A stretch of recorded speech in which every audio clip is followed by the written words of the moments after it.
Welcome to Fridays with LukeJ62895, home to video game segments, death reports, topics, and many more. Introducing your host, the man known as Luke Jeffers on YouTube, LukeJ62895. Kick back and enjoy this extraordinary episode of Fridays with LukeJ62895.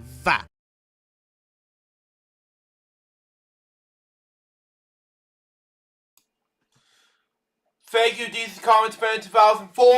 Hello, people. This is Luke Jeffers speaking. Welcome to Fridays with LukeJ62895, episode number 362. This is sponsored in part by Red Bull. This is April Fool's episode of FWO, and joining me in this episode is my fill-in episode co-host, Remix Paul, ladies and gentlemen, filling in for Billy Moody. Yeah, and by the way, my name is Kalen, and I approved this message. But anyway, yeah, and Billy's not here once again because, no joke, Billy's mother turned into a giant red panda, and she grounded him. Wow. But he'll be back next week, ladies and gentlemen. He'll be back next week. Just an entertainment fool's joke for you all today, because it is April 1st. April Fool's, on a Friday. On a Friday, yeah. So we got to provide entertainment somehow for you clowns out there. Still, to this day, yup. But yeah, anyway, we got a buttload of topics and whatnot, and Luke has his, so... and I'll be around till then, because I got to do a special radio show at 5 o'clock, so... got a lot on my plate today. Yeah. So anyway, enjoy today's episode, everybody, of FWL, sponsored by Red Bull. And by the way, it doesn't give you wings, it just passes gas, so just so you know. Yeah. Yeah. Thank you, Remix. I got not one, not two, but 4 death topics today, along with some, a lot of explaining to do about the Will Smith slapping Chris Rock in the face, Apple sues to terminate Canada or something like that. 3 people who decided to left the show business. A documentary on Jim Henson directed by Rod Howard and with Brian Grazer producing. PBS News Weekend is coming tomorrow, so be looking out for that. And a special announcement regarding to Elsa's Club at the end of this topics. We're gonna be regarding to what's going on with Elsa's Club in the past few let's say this year and next year. So in the following updates to come. Now let's talk about Taylor Hawkins right now. Shall we? So we got Albert Taylor Hawkins was an American musician, well known as a drummer of the rock band Foo Fighters, okay? Who only recorded 8 studio albums between 1999 and 2021, okay? Before joining the band in 1997, he was a tour drummer for Sass Jordan for the Alanis Morissette, I haven't pronounced his last name, sorry. As well as a drummer in the Possessive Experimental band, Sylvia, I haven't pronounced his name, sorry. Sylvia. Okay, sorry, I don't know. Anyway. In 2004, Hawkins formed his own side project, Taylor Hawkins and the Carnation Riders, okay? In which he played drums and sang released 3 studio albums between 2006 to 2019. He formed a supergroup NHC with James Addison's members Dave Navarro and Chris Kennedy in 2020, where he also took lead vocal and drumming duties. The band's solo album was due to release in 2022. Hawkins was then inducted in the Rock and Roll Hall of Fame last year as a member of the Foo Fighters. He was voted as Best Rock Drummer in 2005 by the British drumming magazine Rhythm. He died last week in Colombia after suffering from chest pain. He was born in Fort Worth, Texas on February 17, 1972. His family moved to Beach, California in 1976, okay? Where Hawkins grew up, okay? Hawkins' siblings and his older brother, Jason, and his sister, I misspoke. Anyway, Hawkins' siblings are his brother Jason and his sister Heather, okay? He graduated high school, Roswell Beach High School in 1990. During high school, he was friends with current ESB vocalist John Davison, okay? His career began when he played in an Orange County-based band called Salvia, okay? Before he became a drummer for Sass Jordan, okay?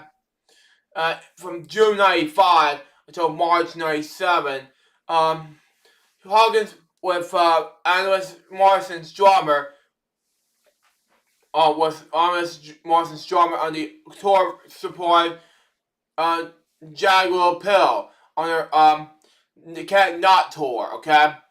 And it appeared in videos on You Oughta Know, I Already Want, and You Learn, okay?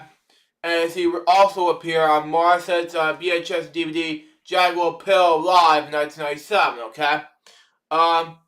Foo Fighters. After touring through the spring of 1996, Foo Fighters entered the Seattle studio with producer Guy Norton to record a second album.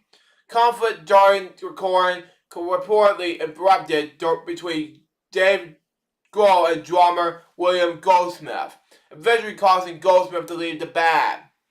Okay, the band regrouped in Los Angeles and almost completely re-recorded and threw the album with Grohl on drums. Oh god, anyway. The album was called In the Shape and it was released on May 20th, 1997. Grohl called Hawkins and a quadrant at the time, seeking his recommendations to find a new drummer to join the band. Grohl was under the expectation that Hawkins would not leave Monster's touring band, given she was a bigger act than Foo Fighters at the time. Wow. To Grohl's surprise, however, Hawkins volunteered to join the band himself, explaining that he wanted to be a drummer in the rock band rather than be a soul act. I have to agree 100%. The band announced Hawkins would be a new drummer on March 18th, 1997, okay? In addition to his drumming of the Foo Fighters, Hawkins provided vocals, guitars, and piano to various recordings. He performed the lead vocals on the covers of Pink Floyd's Have a Cigar, okay? 2 versions of songs have been released. One is a B-side to Learn to Fly, and another the Mission Impossible 2 soundtrack album. Wow. He later sang lead vocals on Cold Day in the Sun from In Your Honor, which was later released as a single, okay? As well as a cover of Cream's I Feel Free, which appeared on the B-side of DOA, okay? On the EP, 5 songs in the cover, okay? Hawkins also sang lead vocals in the band covers of Joe Walsh, Walsh, I pronounced his last name, sorry, I didn't know, but Live Evolutions. Later he sang lead vocals from Sunny Rain, okay? The track with Foo Fighters' 2017 album, Concentrating Good, okay? Concrete and Good, Gold, excuse me, okay, anyway. He sang lead vocals in some songs during Foo Fighters' live shows, and such a cover of Queen's Somebody to Love, at this last concert with the band. He also contributed to the band's songwriting, was listed as co-writer at every song album since There Is Nothing Left to Lose. Hawkins' final performance on the Foo Fighters before his death was at Lollapalooza Arena Festival on March 20th, 2022.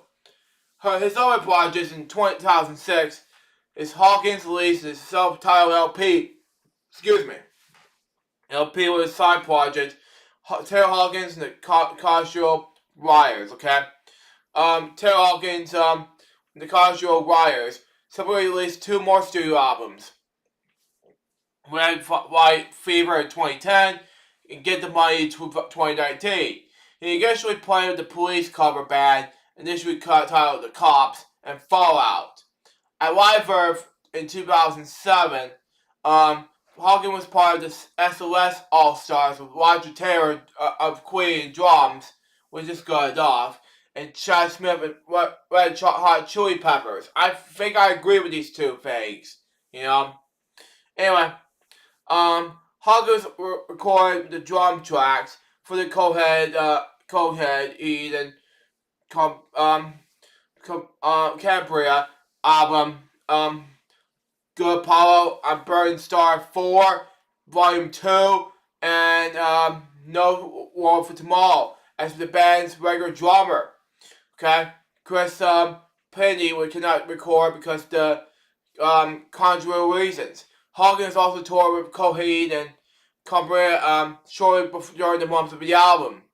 Hawkins can also be heard drumming of Eric Avery's, formerly of Jane's Edition's first solo effort, Help Wanted, and Carrie Ellis' album, which is Carrie Ellis' band was with Brian May called Golden Days. You know what I mean? Wicked is rock, okay? Hawkins and, let me just read that anyway.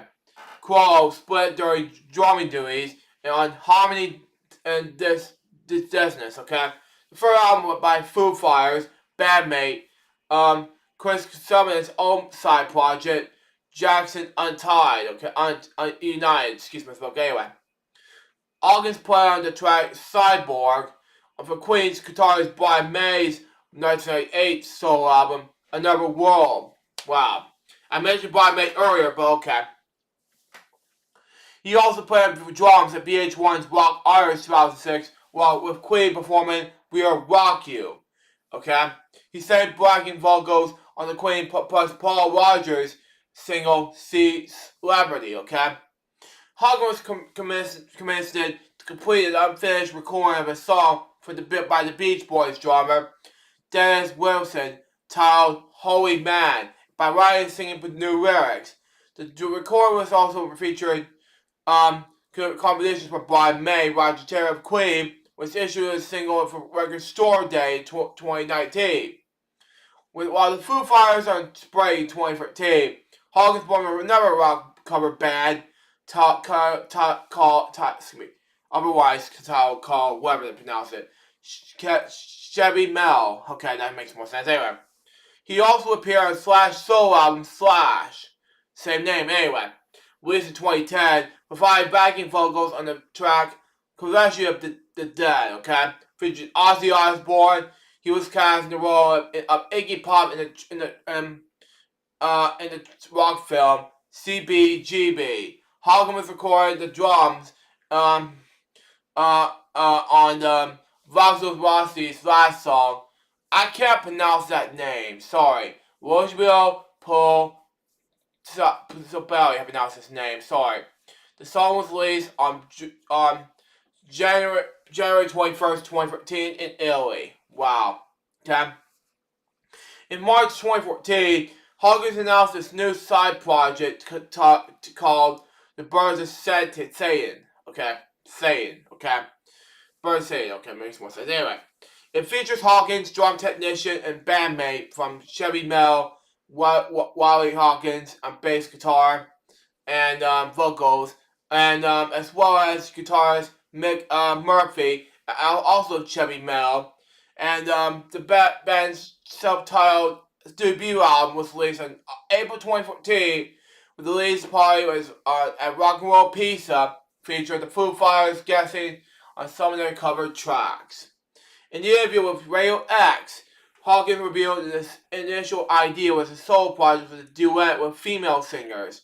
He invited other stars to sing in the Taylor Hawkins and the cover of Riot's album Get the Money, such as Leanne Rives, okay, who sang in the album songs titled See You in Hell. While Wires named the album one of the 50 best rock efforts of 2019, okay? Other musicians also appeared on the project, including Roger Taylor, Brian May, Dave Grohl, Nancy Wilson, Joe Walsh, Chrissy Hine, and many more. Okay, he invited other stars to sing. Okay, misspoke. In October 2021, Elton John, you're going to see this remix, Elton John released the Lockdown Sessions, which features Hawkins playing drums on the song E-Ticket, okay? In 2021, that same year, Hawkins and James Ellison members Dave DeVagro and Chris Chaney formed a supergroup called HC, described by Hawkins as being somewhere being rushed in the faces. The band made a live debut in September 2021 at A. Vetter's Online Festival with Terrace Foo Fighters bandmate Pat Smear on additional guitar. The band recorded an album in 2021 and was due to release in 2022. Along with the other members of Foo Fighters, Hawkins made an acting debut in the film Studio 66, which was released the day after the anniversary of Elvis Quote, February 25th, 2022. In his influences was said that his drumming was clearly influenced by classic rock drummers, including Phil Collins, which I'll talk about in a bit, of Genesis, Stuart Copeland of Police, Bill Budgie of Soulside and the Banshees, I pronounced it anyway, Roger Taylor of Queen, Stephen Perkins of James Addison, Ringo Starr of the Beatles, Jim Gordon of Derek and the Dominoes, and Neil Pearl of Rush. He was once guest editor of Rhythm and interviewed Collins, Copeland, and Taylor and Parker, something like that, for the issue. Okay? It was thanks to Rush that I got a chance to get to Genius. Okay? After listening to Neil, I bought the Seconds Out live album, which was released in 1977. It was just amazing. Not only hearing Phil Collins play drums, but it's also singing. He gets in a really bad rap from some people for daring to take over after Peter Gabriel quit. But you just hear the way he sounds here. The video of the album is just that you got the songs from Trick of the Tail. Okay, the first album Genius did without Gabriel. Okay, Collins is an incredible drummer. And anyone who wants to be go on the drums should check him out, the man and the master. Hawkins' first two major inspirations were Roger Taylor and Stuart Copeland. He reportedly let listening to these two drummers' different styles show him a wide spectrum, okay, of drumming style. He also mentioned that he would play along the songs that the radio of records, like Queen's News of the World, to assess his skills when he was young.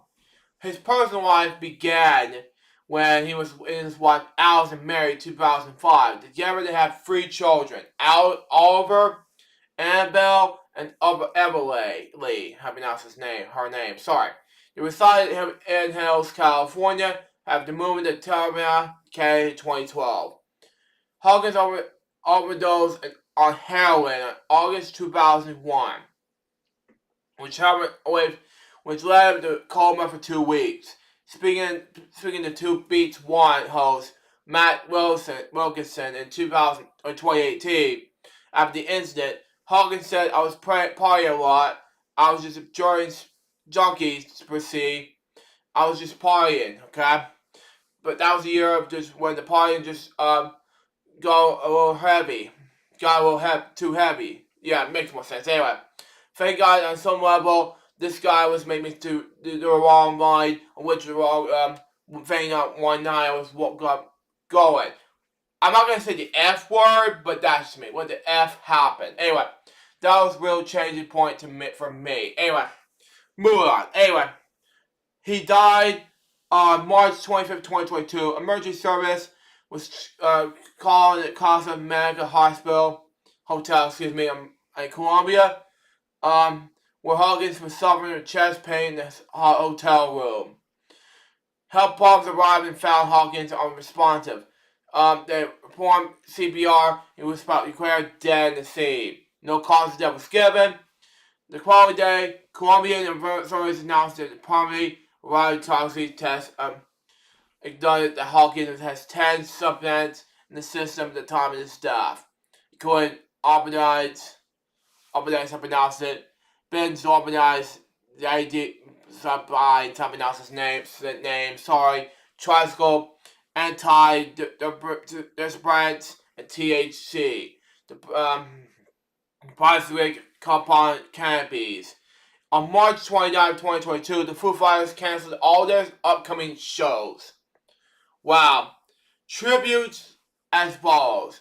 On the night of his death, Hawkins was scheduled to perform on the Foo Fighters on the annual Picnic Festival in Colombia. The part of the ongoing South American tour, the festival stage was returned to the White Legend for Hawkins. Now, it was sad to see him go, that's just me, but it was shocking to see, I know that. Miley Cyrus, who is Hannah Montana in the Disney children's series Hannah Montana at the time, and Molly Stewart, okay? Who had worked with Hawkins in the 2020 album Plastic Hearts, dedicated her Lollipop performance with him to him during Liam Kardashian's concert in London. He decided Live Forever to Hawkins. He dedicated Live Forever to Hawkins. Wow. Elton John, who has worked with Hawkins recently on this album, The Lockdown Session, which I explain more in this episode. Dedicated a performance of Don't Let the Sun Go Down on Me to him. Wow. Chris Martin, of Coldplay, dedicated the performance of Everglow to Hawkins during a concert in Melbourne. Okay? Jill Biden, the First Lady of the United States, mourned Hawkins through a tweet. Tributes were paid Hawkins through social media, met by many celebrities and film musicians, including Ringo Starr of the Beatles, Tony Iommi, who was Black Sabbath at the time, Tom Morello, Stevie Nicks, I'm not going to say the N-word, but anyway, Nicks, anyway, Colin O'Brien, David Letterman, Questlove, Axl Rose, who is Guns N' Roses, by the way, Ozzy Osbourne, Lenny Kravitz, I pronounced it, but anyway, John Samples, Mick Jagger, Stevie Tyler, Brian May, Joe Perry, Slash, Jerry Cantrell, Zach Wild, and much among others.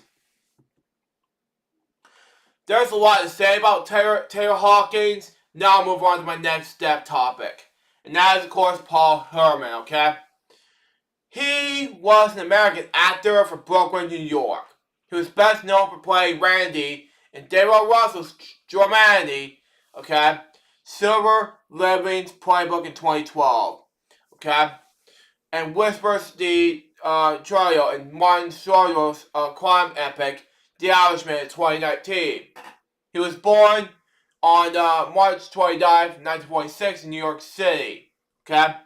His other appearances in movies include Once Upon in America, Close Range, We Own a Night, Hot Heat, Crazy Heart, Quick Change, Sleepers, Copland, A Fan, Analyze That, The Day Trippers, and American Hustle, okay? He has a recurring role in the Superior Randall's, I pronounce it, as Peter Benzie Guys, I pronounce it, as well as the HBO series Entourage, as Vincent Chase and Carol Marvin, okay?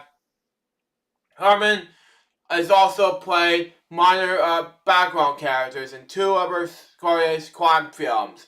In Goodfellas, he was a Pittsburgh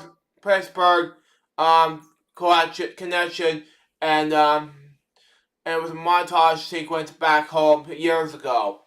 And Signor's Casino, he was a gambler who rushes in the phone booth to play the same bit that Sam Rothstein, Robert De Niro did. Okay? 2009's Crazy Heart, Herman played the manager of Jeff Bridges' character.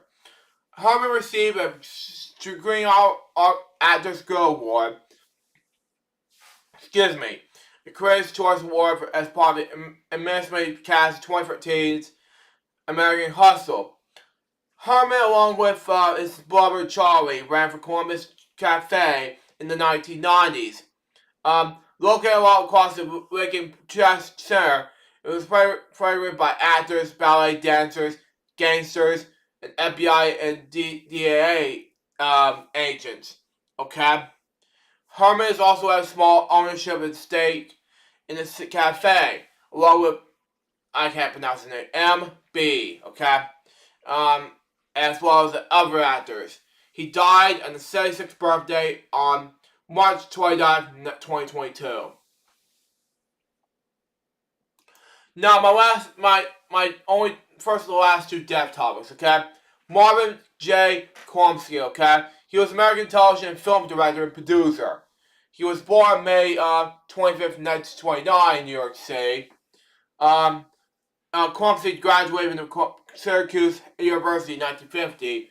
His early jobs in motion picture and television industries, including his work as a art director and set decorator and producer. Okay, Kwamski was a prolific television director, and his career spanned from 1964 to 1995, the year I was born. Wow. Okay, during the late 1960s, he was directed even 11 episodes of a television series called The Wild Wild West. He also directed episodes of Star Trek and Gunsmoke. Wow, okay. Besides directing, eventually, episodes for television series, he also directed many from TV movies, such as Brakes, The Great Robbery in 1976, Victory at the Intelligence in 1976, same year actually, Intelligence in 1980, Bears Boy Club in 1987, and during the 1970s, he also serves as one of the directors of a miniseries called Roots, starring LeVar Burton, anyway, in 1977. He also worked as one other miniseries such as Holocaust in 1978, Inside the Third Reach in something like that in 1982, and Peter the Great in 1986. Okay? He directed Vanessa Ray Gray for my pronounce his last name, sorry. In the 1982 TV movie, My Child, okay? The miniseries, The Brotherhood of the Rose, 1989, with Robert Mitchum, okay? Peter Strauss, how we pronounce it, anyway, and David Morris, okay?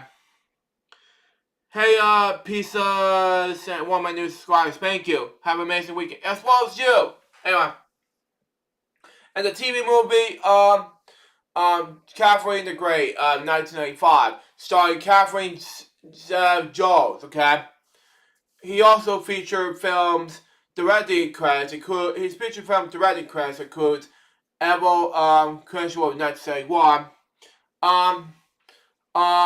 Apple Question 1971, Louisville, Steel Eye 1975, Macintosh, and TJ 1986, and Good Luck Miss Wyckoff in 1989, and Tag in 1984.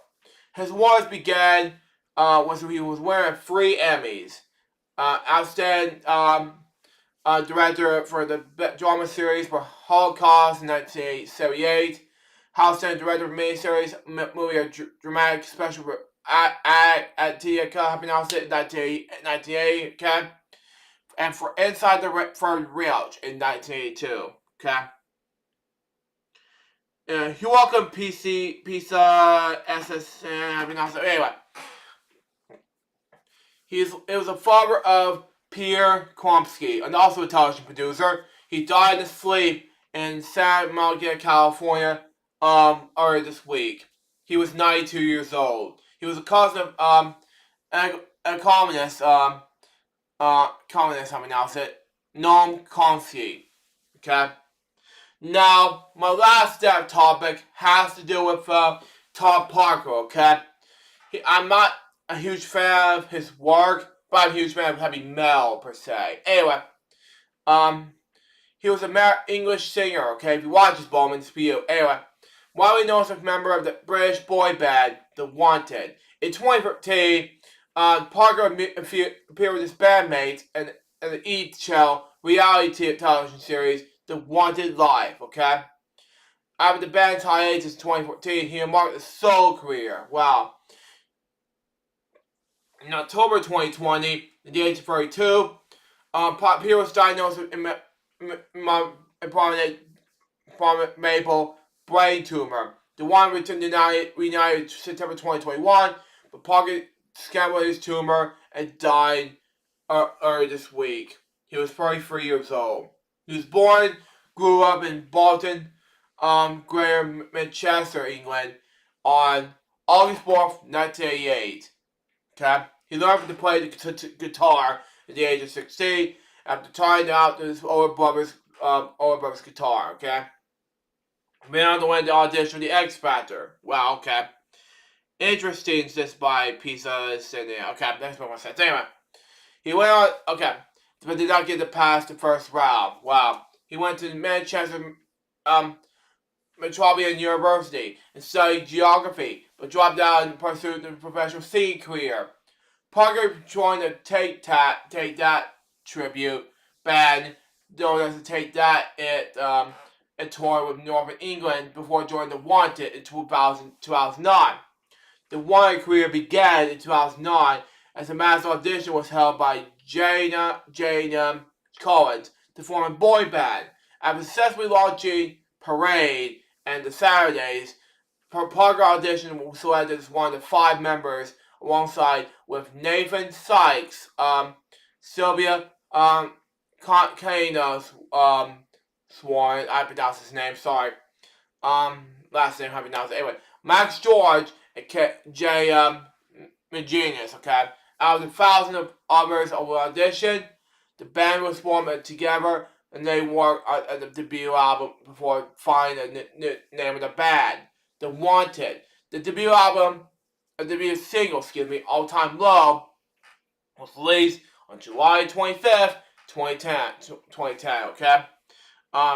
Yeah, I have to agree with pieces, I can't wait pronounce it anyway. Yeah, it was a shame, you know. Bowman saw it for me, I'm like, oh my god, what's going on? Anyway, the debut is number 1 in the UK singles charts. Anyway, the second single, Heart Baggy, okay, was released on October 17th, 2010. The song hits number 2 in the UK singles charts, okay? And they're number 18 in the Ireland, okay? And the third single, Lose My Mind, was released on December 16th, 2010. The song peaked at number 19 in the charts and peaked at number 30 in Ireland. Wow. In 2011, the single was released in Germany and in 2012 in the United States, okay?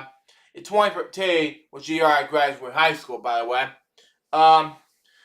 in support of a crossover appeal to the American market, music market, anyway. The group started their own reality series on the E! Channel. It's a series called One Live and only aired for 1 season. Wow. The one announced their decision to break up in January 2014. Parker was a member of the band, has sold over 12 million records worldwide. Wow. Parker was also an avid DJ and collaborated with Richard Wilson on a track called Fireflies. It was released on August 2014, and in May 2015, he took part in the UK version of the Celebrities MasterChef, okay? It was eliminated during the semi-finals of the competition.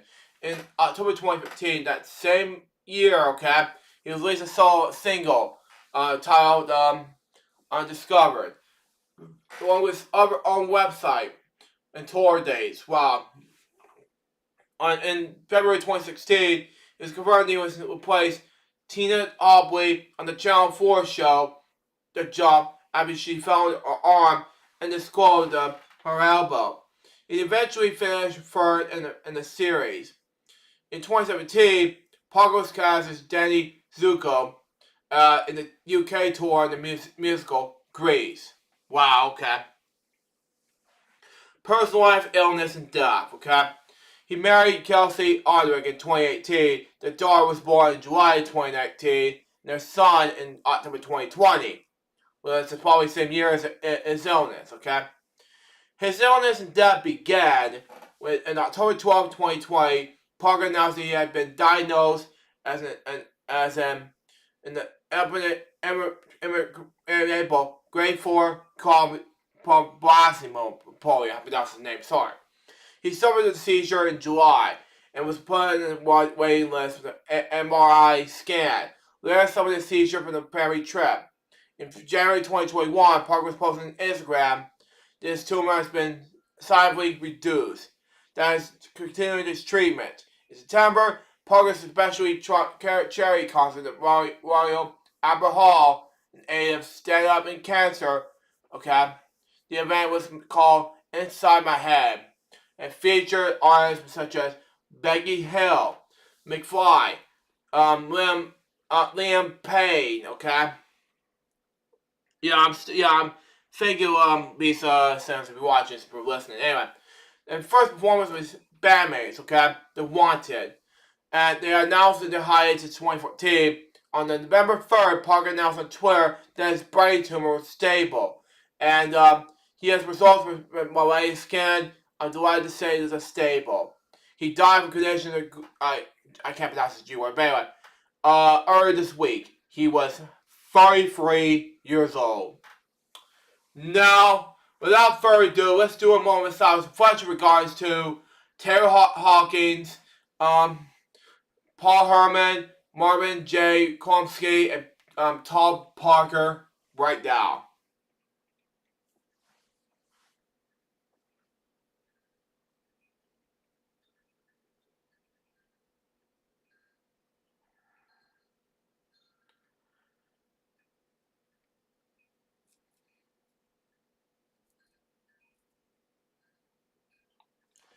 Thank you. Recipe C4. Yeah, I know, Pizza. Something like that in this chat room. Yeah, as you see right there. He died too young. I have to agree right there. I just felt like it, I saw it for Bowman. It just felt worse, But anyway, my next topic has to do with Oscars. Producer said he was advised Cabby not to remove Will Smith.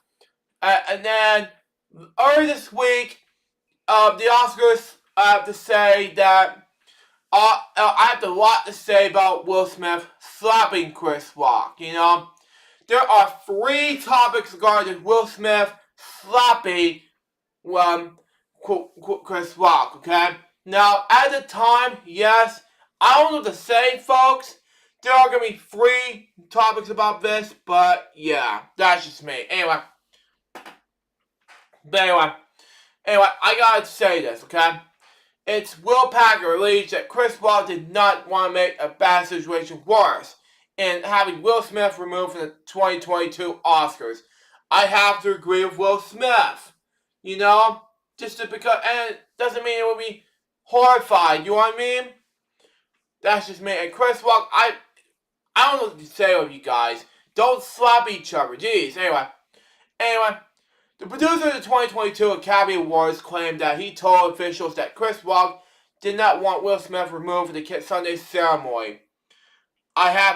True, bud. Yeah, I have to agree with Pizza saying. What reading now? But anyway, yeah, okay. Anyway, moving on. After Will smacked Rock in the face on stage, it was sad to me. Just because it's just more slap in the face doesn't mean you just have to go on and say, oh, like that. You know what I mean? I saw one meme from Alice Paris or some friends of mine who was going to say one slap from one person in the face, some character, someone down in the face. I was like, God, do not do that. Anyway, moving on. I have to agree with, I don't know, pieces, I don't know what you pronounce the name. It was horrible. I was criticizing, you don't need to say anything criticizing. It's called criticizing, pieces. I was gonna say something like that, you know what I mean? That's just me. Anyway, move on. Anyway, In an interview with Good Morning America that aired Friday, okay, Will Packer alleged that he was immediately went to the Academy leadership that was on site and said Chris Rock didn't want that, okay? But first, Will credentials removal from the event, okay? They need to make up. I have to agree with hey, I have to agree with pizza the YouTuber. You know what I mean? It was just wrong to me. You know, that's just me. Anyway, I said Welcome was made very clear he not want to make that bad situation worse. The producer that anyway. Oh, hold on. Let me just where I see where I was at. Anyway, okay. Oh man, leadership was on the side. I said Chris Rock wouldn't want that. Anyway. Okay, I don't know where it's at. Sorry. Okay, move on. I said, okay. Packer said that the conversation came after Rock 57 told the Los Angeles Police Department, wow, okay, and didn't want to press charges.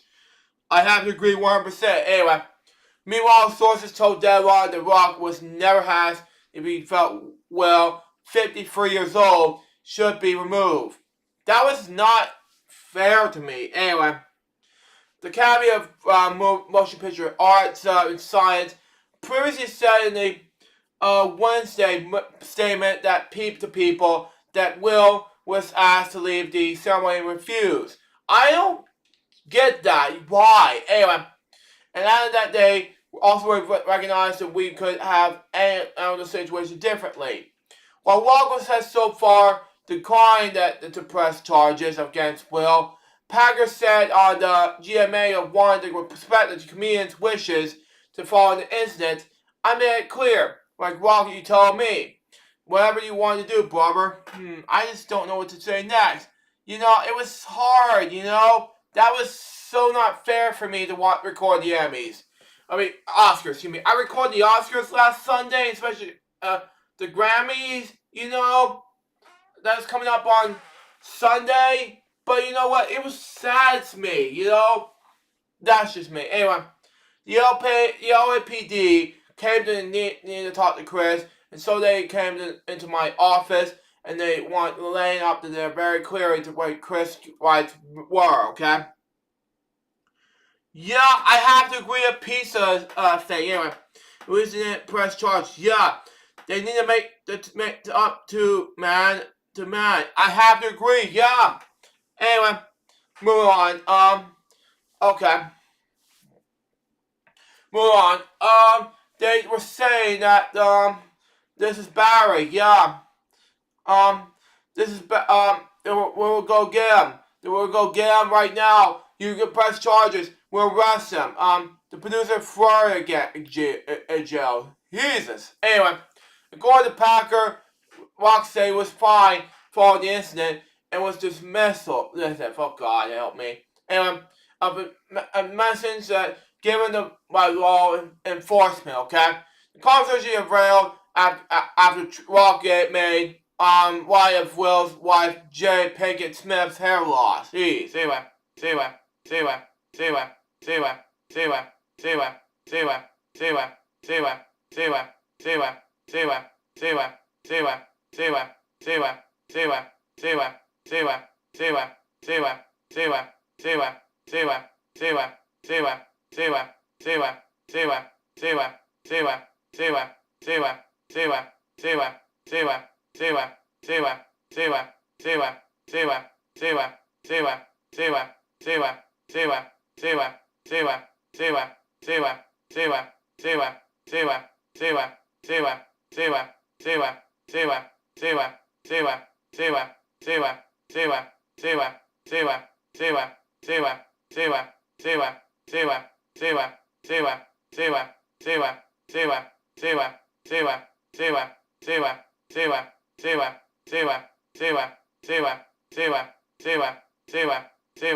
Can you guys hear me now?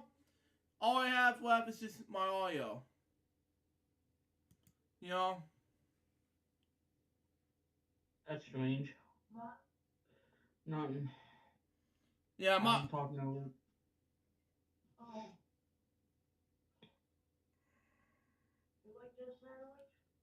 No, it's kind of hot. It's like I'm a breathing dragon. Well, for an hour, for Well, nearly 2 no. hours, geez, That's a anyway. waste of money.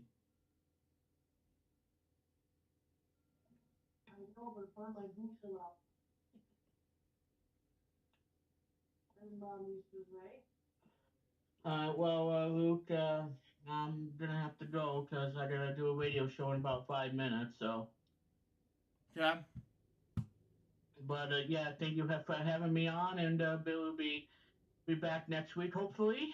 As soon as Billy's mother gets out of the giant red panda and goes back to her normal self.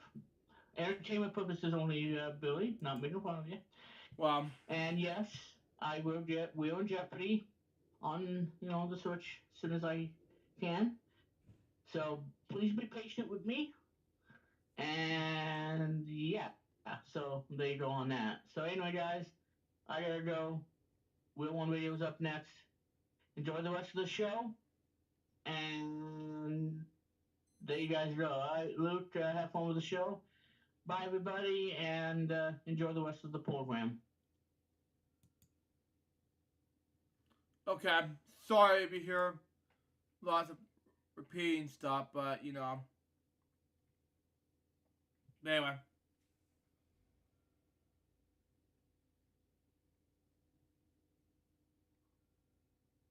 Anyway, move on to my last two topics. Anyway.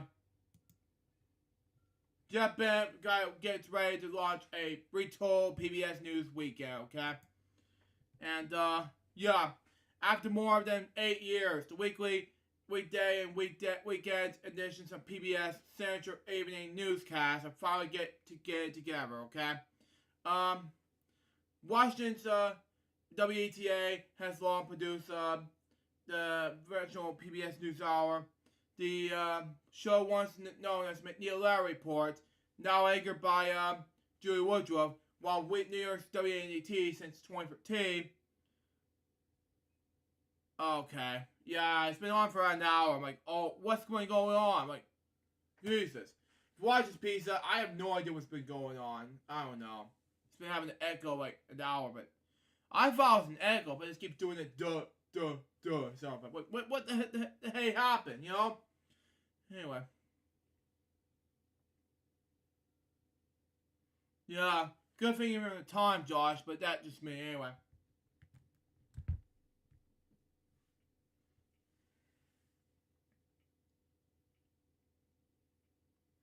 Moving on. Next, we got the... Okay, moving on. Produced by Saturday and more Sunday editions of the program, starting tomorrow. All 7 days will be under the explanation of WNETA with Jeff Bennett at the former NBC News and NBC correspondent anchor, who was named the program's chief Washington correspondent in November. Wow. Which is last month, by the way. We want Radio's up next. Bye remix. Bye remix. Anyway. Everyone, enjoy the rest of the show. And you got it, Caps. Anyway. Degrees and having the retitled half-hour PBS News weekend. Wow, okay.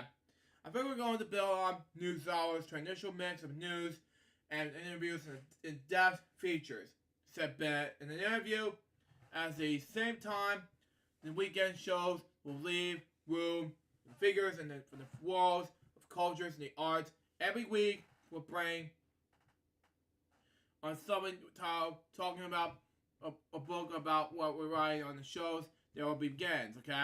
Conversations will certainly, well, okay, for ABC's Abbott Elementary, okay? Okay, makes more sense. Anyway. And singer Daryl Hall and on the works, okay? Arts coverage, however, on the byproduct on the process, okay? WTA is talking over the weekends, a part of the bid to streamline resources and refocus NewsHour will also serve as PBS primary hub of breaking news and special news production. Weekday and weekend programs can be make use of the same group of correspondents and bet can be around the nation, travel more easily than when national news breaks. His New York-based possessor, Harvey of Lost, which I met him in 2015, by the way, will contribute to PBS I'm in Poor, okay? That journalist said that via the Twitter post, plans to pitch program ideas over time. Washington Week, the Friday evening public affairs roundtable moderated by Amish Alkinder, I pronounce his last name. Sorry, her last name. Excuse me. Sorry. Anyway, it's also a WATA production will share recursions of the NewsHour programs. NewsHour recently hired Rachel Rufford, a NewsHour veteran who is the camp to Warner Media's CNN Plus to serve as executive producer of this weekend broadcast. Wow. Having more direct connections between the veteran programs that make news early to manage, says Sarah Just, senior executive producer of NewsHour in the interview. Weekends are times that the two things are important to remember. One is that news is still happening, and we want to be able to the job in the same urgency and great response reporting. Okay, she said, and often news they happen on the weekends, and that is a time of reflection, and that talk about the things that coming up, and stories that reflect the arts and cultures in this world we live in. Okay. Well, that makes more sense. Anyway, among some of the weekend programs, okay, other professional features are interviews with lawmakers, okay, might come to discuss legalization for which they want to gain support, okay. The round table was to help viewers get ready for the week to come. He continues to work as a consumer to NBC News and NBC News, okay, and he will appreciate the chance to keep his feet both and get a quicker pace to work well the cable news and is more reflective and visual public media. He says he had always wished he would cover national affairs, working always up that's assistant publishing during PSJ's titular ABC's World News Tonight. The Post's editor, producer at PR. Well, he eventually started reporting stories on the air and found his way to MSNBC and NBC News. After working in so many different outlets, Ben says he understands news hours a certain value profession, okay? No matter what day the weeks is viewed, no place has time and space available to develop as deeply as we will. Now, Jeff Bennett, if you watch this episode right now, welcome to News Weekend. I haven't been a huge fan of news hours since I was a little kid, growing up, and you always will be, and I really wish you the best. Anyway, my last topic has to do with this, okay? This is going to be an ongoing announcement, okay? That's been repeated during my announcement video here on my main channel. Anyway, my Avidation 94 channel. Anyway, it's gone to my attention that I decided that we're going to finish up Season 8 May 13th, 2022. And we're going to still do Season 9 beginning November 2022. So be on the lookout for that. And we're going to still do this, okay? Number one, I have plans to go on vacation, go out Orlando. This upcoming, excuse my fart. Anyway, this upcoming, let's say, this upcoming Earth Day, which is going to be Earth Day weekend, which is going to be huge, but no matter where I'm going to go, it's going to be huge for Orlando trip. Then on Memorial Day weekend, I will be going to MomoCon, okay, to Atlanta. See some celebrities in person. If you love my expression to see Jason David Frank in person, you will love my expression to see some more celebrities in person, like Jason Morrison, Bill Farmer, Greg Sipes is going to be one of them, and so many others. So be on the lookout for that. I just got special part 21, 31, so there you go. Excuse me, Mr. Gamer. Plus, I got an April Fool's joke. Since the April Fool's Day, okay, April Fool's, just good. Yeah, I have to agree with Josh. Yeah, and, yeah. Anyway, what else I have to say? June, I will be going to Arlington, D.C. for the first time in 9 years. I have not been to D.C. nor Arlington in 9 years. I've been since 2013. I have graduated from high school in 2013, then I went to Arlington, D.C., but the first time in 9 years, I will be going to Arlington, D.C. So, in June 2022, I will be going there. So, be on the lookout for that. Anyway. Then come, let's say, February 2022. No. I already did. That was the last 2 months ago. Anyway. No. Then Easter Sunday, I will be seeing my dad. Okay? The day before that. Anyway. For a sleepover. The day before Easter Sunday. I will be going there to sleepover. So there will not be a Crazy Bunches web show on April 16th, nor the time where I can go to Orlando. But there will be one on the 29th. So be on the lookout for that, and it will be huge. So, yeah. And plus, my Appalachian 94 channel. I will be planning to do something for my Appalachian 94 channel as well. So, what we're going to do is bring 5 game shows in the mix. 1 for Season 2 and 4 of them for Season 1 coming up. Well, not for Season 1, but 2 of them for Season 1. 2 more for and 2 more will be live streams. So be on the lookout for that. Or actually, 3 of them for Season 1 and 1 is like live streams. But anyway, I'll mix up between the 5 things. But be on the lookout for these game shows come this June, July of 2022. So be on the lookout for that. And, yeah, and then Appalachian 94 Live, Episode 4. When we return? I don't know. Probably in June 2022. So be on the lookout for that. And, yeah. And then, as for PBS Kids Blast in the Past, still coming. Do not know when, but it has to be coming in 2022. So be on the lookout for that, and I will have more details on when to come on PBS Kids Blast in the Past. But yeah, just want to let you know about that. I also agree with you on this one, Josh. Yeah, I have to agree with Microsoft Sam, the YouTuber. Yeah, I'm pretty sure about that. Anyway. Okay. What's next on my list? Okay. I still have plans of working on Elsa's Club content more often. Research jokes and different things like that. But that's just going to be a long story between May through November. Not sure when, but probably the next, May, July, June, July, August, September. Probably the next 7 months, you know.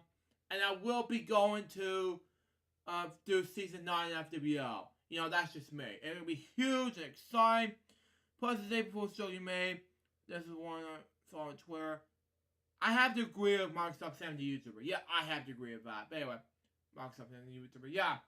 And, yeah, but, you know. Plus, it will be huge and exciting, you know, when it comes to FWO. But, you know, that's just me. But anyway. And also on Facebook as well. Yeah, Microsoft Sam, the YouTuber. Thank you. Anyway, also, be lookout for FWL episode number, 363 next week. It will be about my plan for 2 weeks, let's say, from April 6th, the Easter Sunday episode, FWL, and, my plan on going on vacation, in the next, 3 weeks. So be on the lookout for those. And, yeah. Go to Orlando. And, yeah, it's going to be huge, but, you know. And, yeah, it's going to be lots of fun. And where I'm going in Orlando? SeaWorld. Now, what's the last time I went to SeaWorld? I went to SeaWorld back in 2007, excuse me. And then all of a sudden, I had a broken arm. And that's where I got the chance to, I had a cast, never been there, and that's where, never want to be broke again, fakely, and, in that bad playground. That's what happened. But the only thing about what place I'm going to be going for the SeaWorld place is a Sesame Street place. That'll be basically it, you know, that's just me. Because that's how I love Sesame Street the most. You know, after this, after all that, you know, it'll be more to the details of what's going to happen next episode Club from April to November. I'll have more details of what's going to happen next, the announcements coming in next episode of FWO. This will be part 1. I mean, if number, but, you know, it'll be coming your way in season 8 for now, up until season 8 for now. So we look out for that. Anyway, and that's all my topics for today. Now let's move on to, I have to add one topic before we do what I've watched Disney Plus. Now, before I do that, okay, this will be a new segment, okay, what I'll be doing right now. Before I do the game segment, before I do and what I've watched Disney Plus segment. this is what I have to talk about, okay? It has to do with a history lesson, okay? Topic that had to be called, that I like to say this, okay? It has to do with, fun facts of the week. Now, it's a little bit different than the, what Rant Ray Podcast is doing right now. If you watch this, Brian Jordan, this is for you. But, no, it's, basically about history lesson, okay? Now, about 58 years ago, this past week, Jeopardy was on the air in 1964 with the host Art Fleming. Now, who won this, by the way? It's better known as, let's say, I'm gonna read this to you right now, okay? Meet the first ever Jeopardy champion. Listen to the audio from the premiere in 1964. And I'm not going to listen to that because of copyright reasons. That's a no-no. Anyway, on March 30th, 1964, Jeopardy made its television debut on NBC as crowned its 26-year-old homemaker and Southern Charm is his first ever champion. Wow. And not to mention, I never heard or watched Hawkins Hotel either, okay? I didn't see the Hawkins music video, but yeah, I have to agree with Marcus 7 YouTuber, which is even though it's yeah, basically 100%, it was good enough, yeah. Anyway, how'd you know, Sam? Yeah. Even though I don't have a Discord account, but I saw your comments on Discord, yeah. I have to agree with Microsoft Sam, the YouTuber, which is good enough. Anyway. Oh yeah, I remember Discord. I joined Discord in 2018. Well, I joined Discord when discovered by a friend of mine named Remix Plum. And Skype really harshed me and Remix at that time. That's why I created Discord at that time frame. And that's why I joined Discord ever since, you know? That's just me. Anyway, move on. Anyway, March 30th, 1964, Jeopardy made its television debut on NBC and crossed 26-year-old homemaker and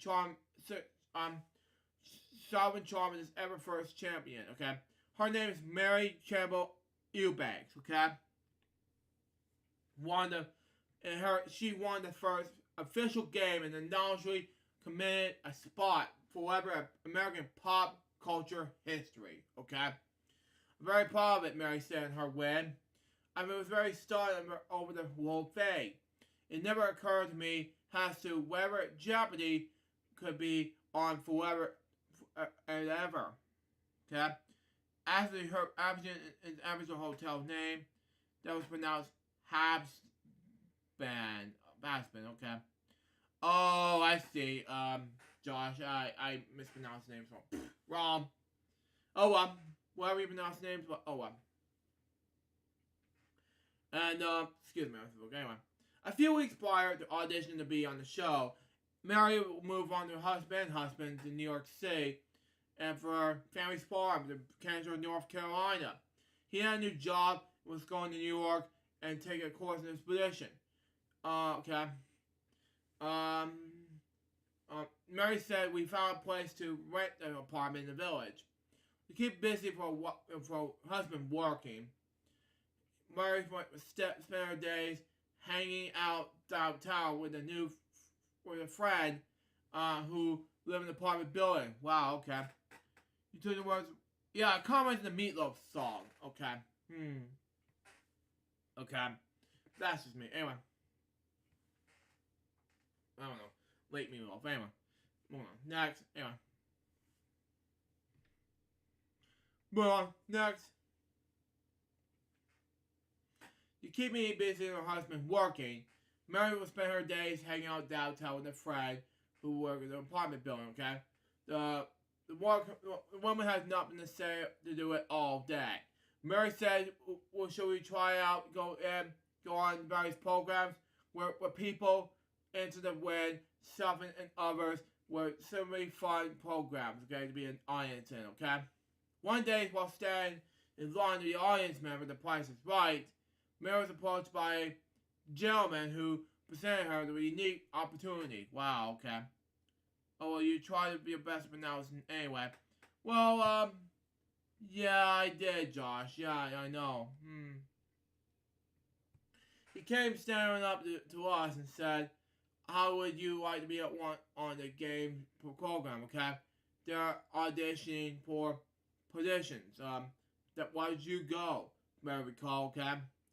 After finishing the Price is Right taping, Mary headed over to Seagram building in Manhattan and found herself in a room full of people auditioning to be on a new game show called Jeopardy, which is amazing. I love this childhood favorite of mine. Ever since I was 3, with the host at the time back then, it was because Fleming passed away, but now it was Alex Trebek at the time. But anyway, late Alex Trebek. Anyway. It was fun in the room with Merv Griffin, the creator of the show, Art Fleming, executives of the broadcast. Mary said, we just talk and they listen. That they have a stare question kind of thing. About 10 days later, to her surprise, Mary received a call asking if she would like to be a contestant on the show. I said yes. I would wear.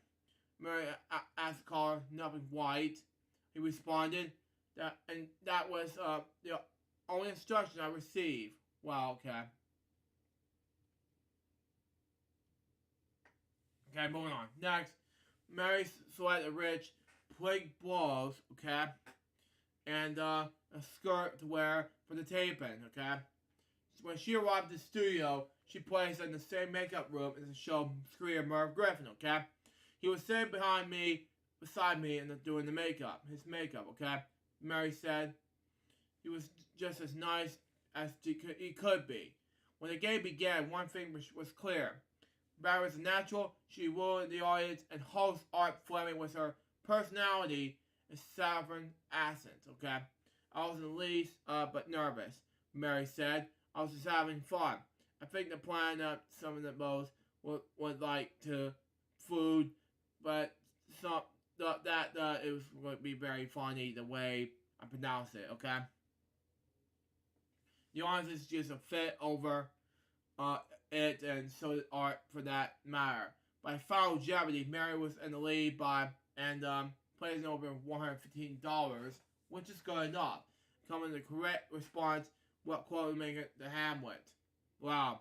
She won over and took it home $345,000. $345, look, anyway. I know the answer was been an English teacher, Mary said. I love read and was put pretty much into all things with liberty and at this point in my life. Wow, okay. Well, $345 may not seem like a lot of money these days. It was probably the amount that cash would carry to get her fear fix attending Broadway plays. I went there every show when I was in town, Mary said. I love drama and shows, plays, everything. So I spent my money going to those. That was a lot cheaper than those point of time in the opportunity. Anyway, today, age 84, Mary lives in Greensboro, North Carolina, okay? She's mother of 2, grandmother of 4. She is retiree in the American Red Cross, okay? Anyway, but still works part-time in the furniture store, okay?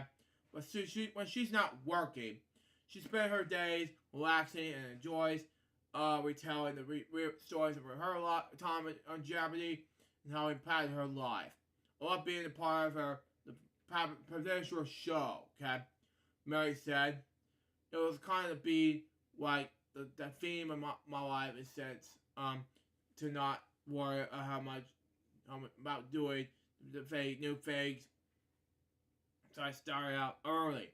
As long as you enjoy it, as long as you have fun, everyone will be good. And everyone will be good. That's our first of our fun fact of the week topic that we need to talk about. Now let's move on to my second one, okay? And that is, of course, I'm talking about is Angus Young, okay? Now, what is Angus Young, you may ask, okay? He is a lead guitarist of AC/DC, okay? He was born March 31st, 1955. And he was 67 years old yesterday. Born Angus McCain Young, okay? I'm going to talk about, I'm going to say one other line. I'm not going to talk about his early career and other things, okay? But anyway, he's an Australian musician. Best known as a co-founder, lead guitarist. Speaking of Jeopardy, YouTube user. Yeah, if you watch this Great Boy 789, okay? Which is announced Great Boy by 789, excuse me. Look, anyway. Also, it's great Frank Story, okay? Has done his own Jeopardy show and retro Jeopardy. And you know what, Josh? My friend, some of my friend Alex Paris' friend, Carl Hershon, did a Jeopardy show called the Jeb Squad. You know, that's just me. Anyway, which I wanted to react to soon. But anyway, moving on. Australian musician, best known as co-founder, lead guitarist, songwriter, and soul controlling and original member of the Australian art rock band AC/DC. He was best known for his original live performance, schoolboy uniform, stage outfits, and his own version of Chuck Berry's Dog Walk, okay? Young was ranked 24th in the Rolling Stones magazine. 100 greatest guitarists in all-time list. In 2003, Young was another member of AC/DC dozen in Rock and Roll Hall of Fame. Now, that's all I'm going to say about Angus Young. Now let's move on to celebrate 25 years of something you didn't recognize yesterday. And that is, of course, I'm talking about Teletubbies, okay? Now, I'm not going to go over some of it because you heard me talk about once before, but I'll talk about the top part, okay? It was created by Ann Wood and Andrew Davenport, okay? Developed by Ragdoll Productions and in the original series, and Diamond Queen in the revival series, okay? Which I don't know they did. Well, Josh, yeah. It was great, you know, it's a Jeopardy show, but anyway. And, yeah. It's a British, Teletubbies is a British children's show series created by Ann Wood and Andrew Davenport for BBC. This programming focused on 4 different colored characters, known as the Teletubbies, named after the television strains on their bellies, okay? Recognized throughout popular culture, the uniquely shaped antennas producing those heads in each character, okay? The Teletubbies communicate their gibberish and their design for the beer reminisce the toddlers, okay? Neither do I. But let's not get into shit about Jeopardy. Let's move on. I have to agree with some Microsoft 7 YouTuber. Yeah, I have to agree with that. Anyway, the series rapidly became a controversial success in Britain and abroad. It was won multiple BAFTA awards and was nominated for 2 Daytime Emmys before it was run. It's similarly based on the TV show's theme song, Teletubbies theme song. But anyway, reached #1 UK singles chart in December 1997 and remains in the top 75 for 42 weeks. Sold over 1 million copies. By October 2000, the franchise grew either 1 billion pounds, wow, okay, and $1.6 billion in the US in merchandise sales, okay? Okay, sorry about that. Anyway, the original series returned to live, okay, for how this original run ended in 2001, excuse me, anyway. A reboot series was greatly late in 2014. The reboot premiered on CBCs in the United Kingdom and on Nick Jury Channel in the United States. Rerun with the original 1997-2001 series continued to be shown on television channels worldwide. Okay? The original series returned to live TV in the US on Pluto TV on May 1st, 2019. But the episodes are shown in the UK format instead of US format. Wow. The same format occurred in the new series available in the Noggin app since May 25th, 2016. Wow, okay. And that's all I'm going to say about Teletubbies. Happy 25th anniversary to Teletubbies. Looking forward to the next 25 years of Teletubbies. Now, let's move on to the next fun fact of the week, and that is, of course, Nickelodeon. And that will be celebrating its, in fact, 43 years ago today, Nickelodeon was launched, okay? And it's Pinwheel on December 1st, 1977, okay? Short as Nick, okay? American pay television channel, okay? Okay, that makes more sense anyway. Okay? Plus, there are the various YouTubers upload clips and pull episodes of Jeopardy, yeah. Which is making more sense, well, which I've seen some of it on their archive as well, nowadays, you know. I had to, get back into that, well, not upload on, well, in 2008, my friend Cruise Ship, Studios, yeah, at the time, yes, I was, used to be stealing on people's videos, but I couldn't do that anymore, thankfully, but I won't get into that in the details, but anyway, but, yeah, but some of them got blocked worldwide due to copyright reasons by Sony. I have to agree, yeah, which is, I'm not happy about it, me either. I have agreed these two, yeah, you know, anyway, and eventually, which was first tested on December 1st, 1977. It's originally launched on April 1st, 1979. It's the first cable channel for children. It's owned by Paramount Global, okay, for its media networks, okay. The division is based in New York City, and programming is primarily aimed at children between 2 to 17.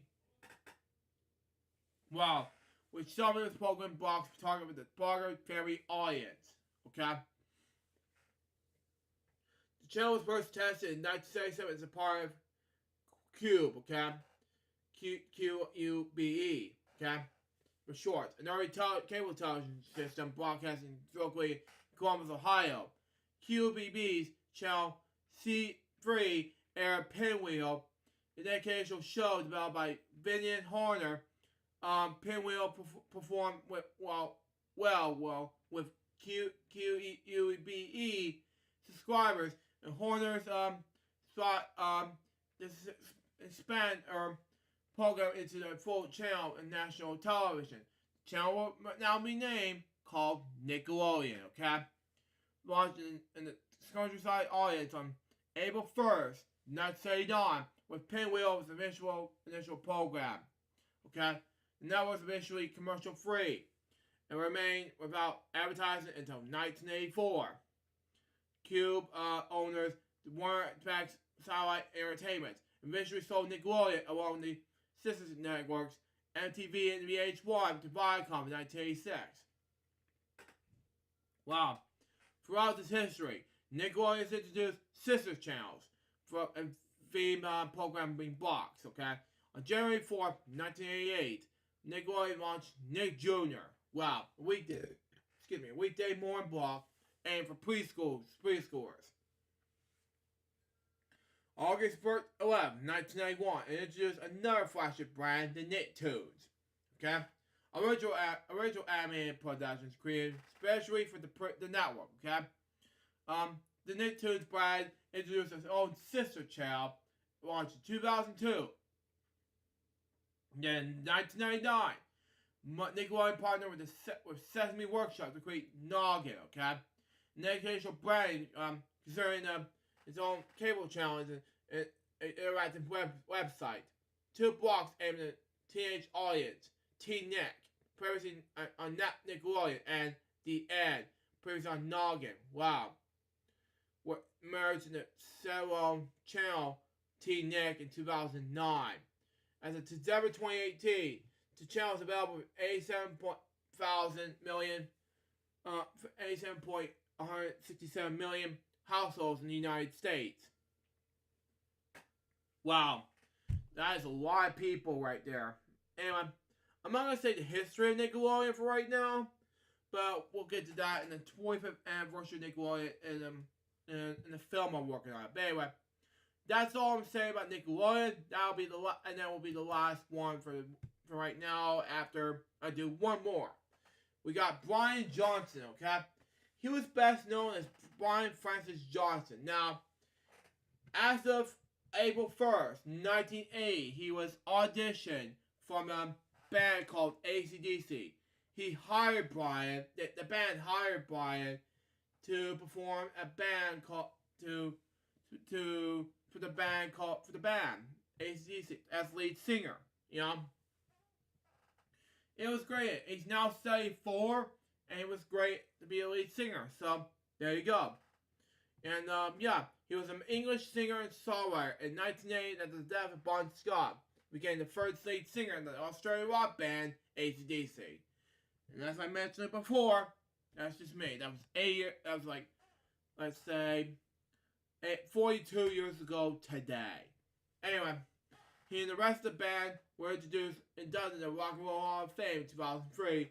And in March 2016, he would suddenly step away from the band during the Rock and Bus World Tour during Hillary Blum's.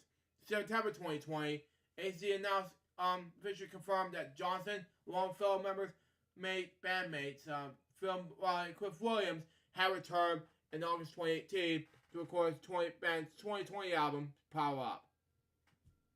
Now, I will not talk about the rest. Let's move on to my What I've Watched Disney Plus, and then we'll move on to their Game 7s, okay?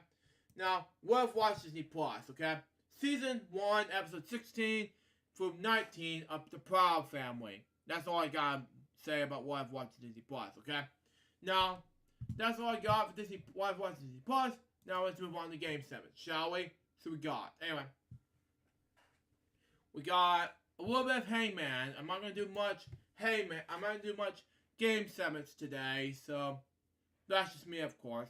And like last episode, because if you haven't watched last episode, you know, basically have it do. Yeah, it's just more me doing it. But anyway, next up we got this anyway. Continue the game. Moving on. Next, loading.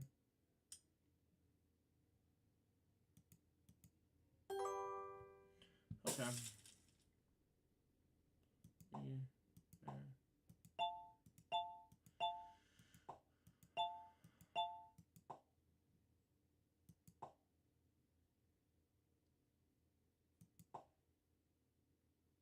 is it?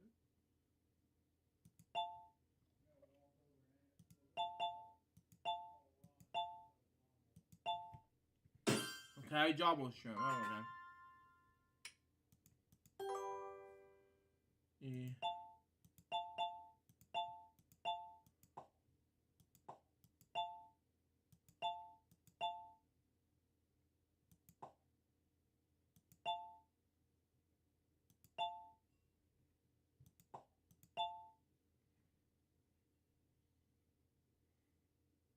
Okay, what is it?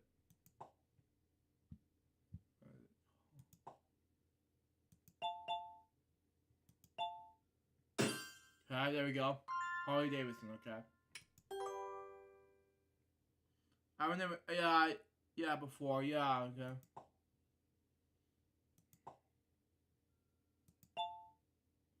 Okay, animals the category, R.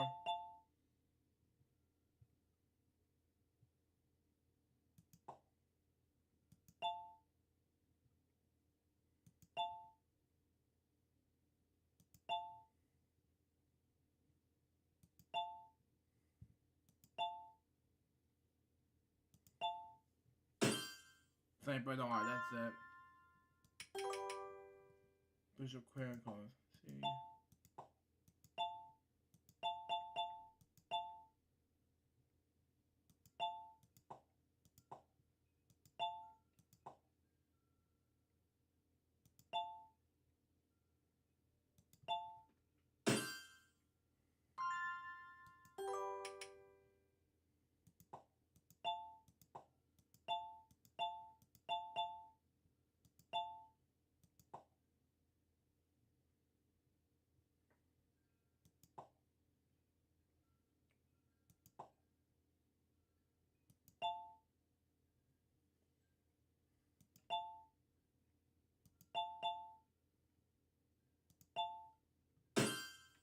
Okay. Originally they made a skeleton, but in the Kobat version they use a skate figure with a baseball cap holding balloons. Okay, it makes more sense anyway. Oh.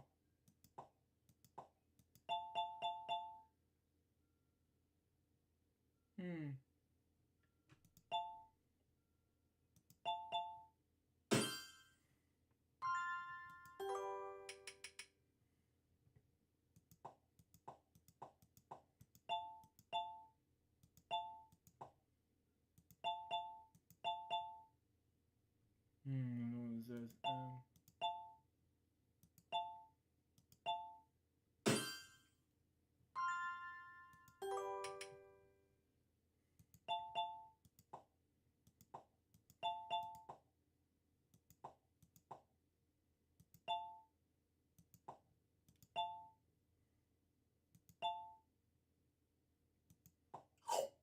What was that? Fate twice. Oh well. Oh well. We got the, let's see. After we, you know what? Yeah. We're gonna fake tic-tac-toe and we'll figure things out. Anyway.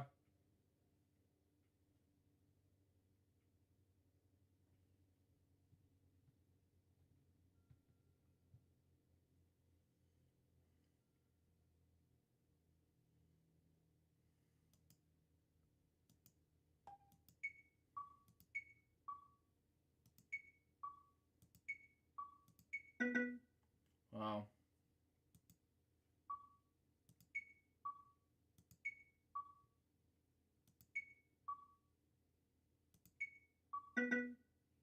Wow.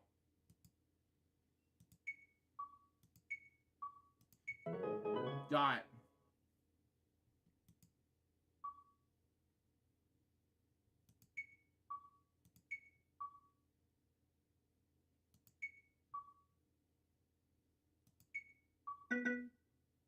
Oh.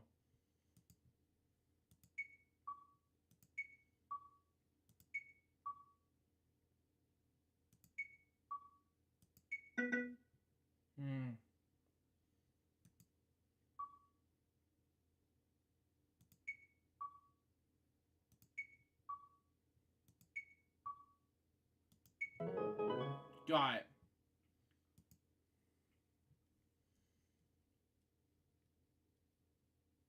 Push a luck. Yeah, today I don't feel like doing Pat do game stuff because of, yeah, just not, yeah. I'll do it next week's episode, yeah. That's just me. Anyway, continue the game.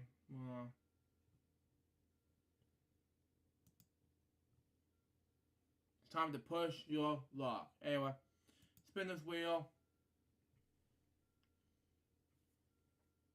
7. I'll go lower, I don't know.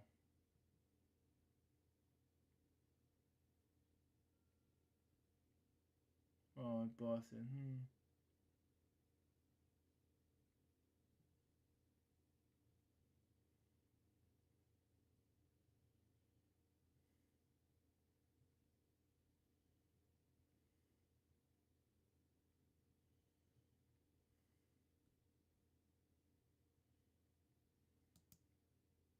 Know how this works. Round 2. Makes sense to me, huh? 1. Wow. Has to be higher, of course. Anyway.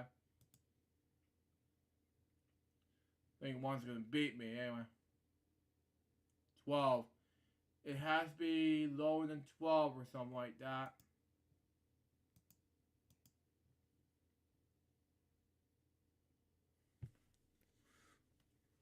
11. Okay. Lower. I have to say lower than that. 10. Okay. 3 in a row. Wow. I'm going to say lower again. What are the odds? No. Wipeout.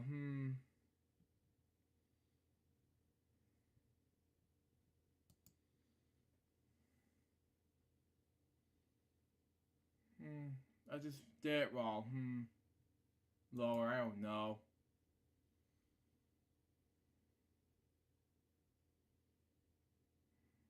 Always bag, you know.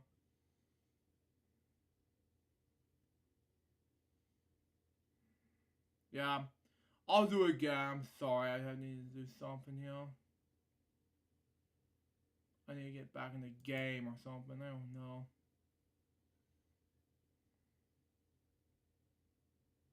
It has to be higher than that number.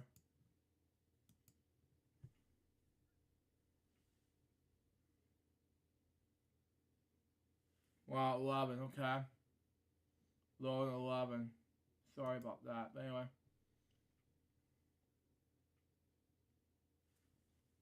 Wow, I bust out. Again.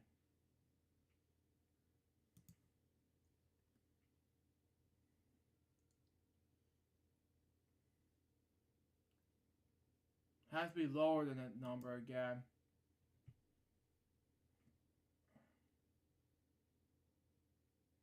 One. Of course it'd be higher. Show us.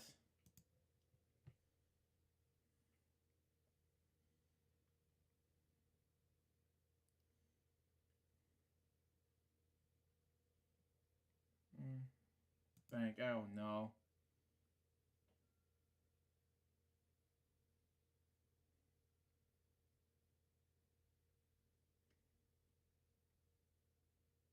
Mm, 19 right now.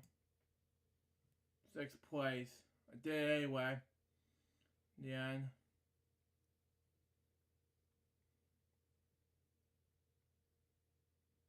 Lower that number. I don't know.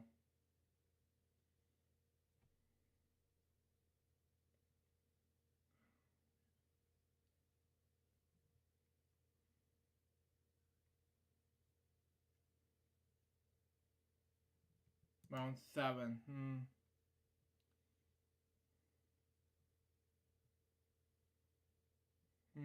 Higher that number. I don't know about this. 10. Lower. I don't know about this.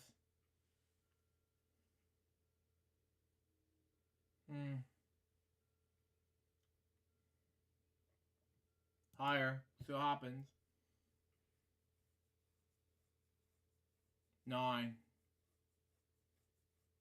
Number 9. Lower. I don't know. I think she beat me by default. Busted.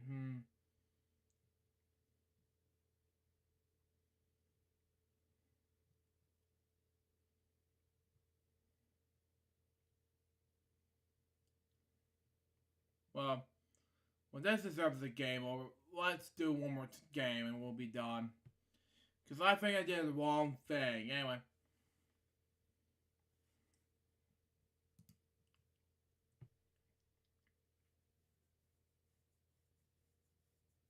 Three.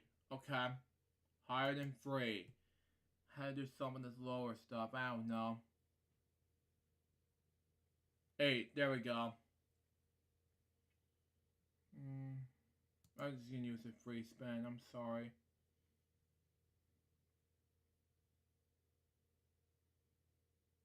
Wow. This pay off. Okay. Lower. I'm sorry, but I don't think 10 will be an option. Great. Okay. I'm gonna go ahead and bank myself. Anyway, first place now.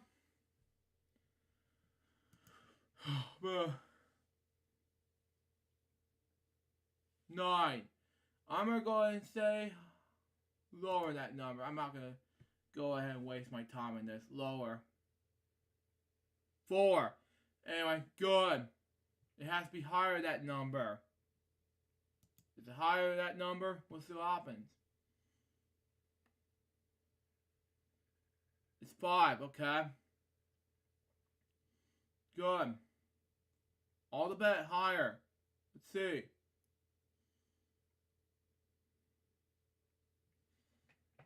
Good. Lower this time. Let's see. Whoa, I wiped out.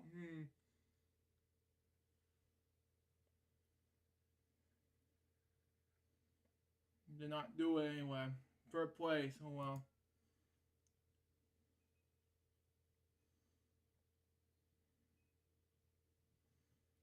Try anyway. Lower that number. Yeah, I beat up. Oh yeah. Push you up. That's basically like Wheel of Fortune, but it's different. Okay. Wow. Wow. Yeah, basically a Wheel of Fortune clone. Yeah, it's different. All right. Yeah. I'm gonna go ahead and say lower again. I don't know.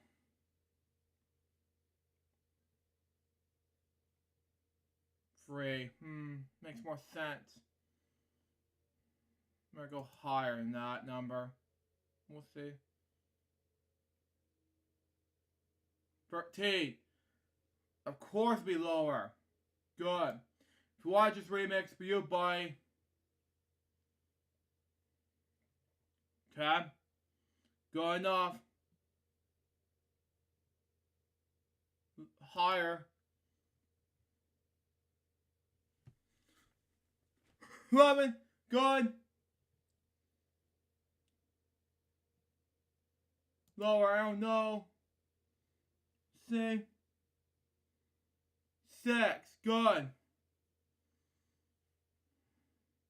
I am banking right now. Got it. I'm going to be first place by Thomas Hawkins. Good. 10. I'm going to say lower. I don't know. All bit lower. I don't know. 5. Well, okay, there we go. All bit, let's say, higher that number. We'll see what happens. Looks like it's going to beat me. We'll see what happens. It's 2s. I don't know, bro.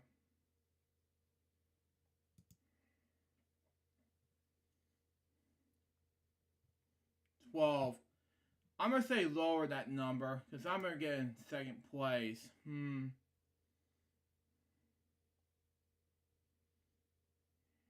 Okay. It's just makes more sense. But anyway, lower that number.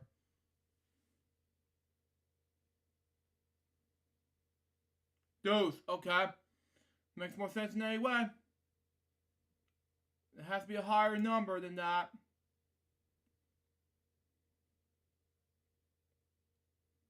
13.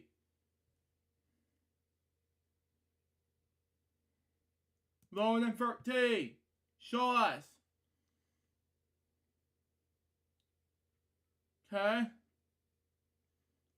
I think 3 of us are going to tie. Okay. I don't know about this.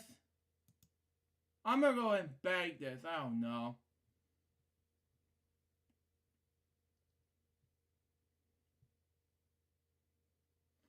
Thank God! I won it! In your face, computer players! Oh man, second in FWO history, man. Oh man, I just don't know what to do next. Anyway, close some windows and yeah. Anyway, I didn't know what to do next, but we'll see what happens. Anyway, let's do some Paris Pedestrian stuff since I don't do much things I got planned coming up with Pat do game stuff. We'll just see what happens until next week. Let's just see what happens. On the card, it's a queen. $1,000 lower. 4. $2,000 higher. 9. Change the card. It's a jack.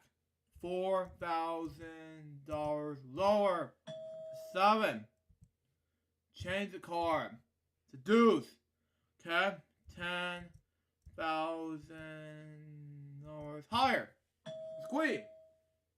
$20,000 lower. So do this again. Higher. Okay. What are the odds? What are the odds?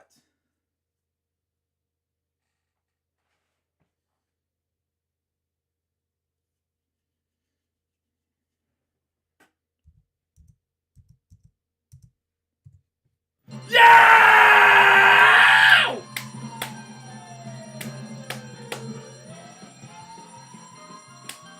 Whoa! Whoa!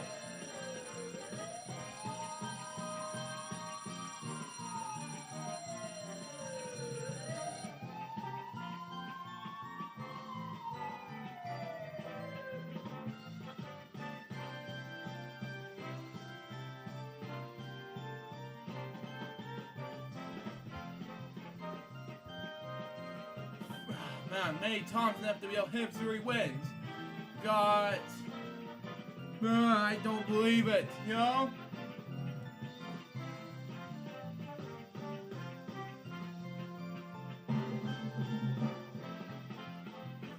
You know, I might.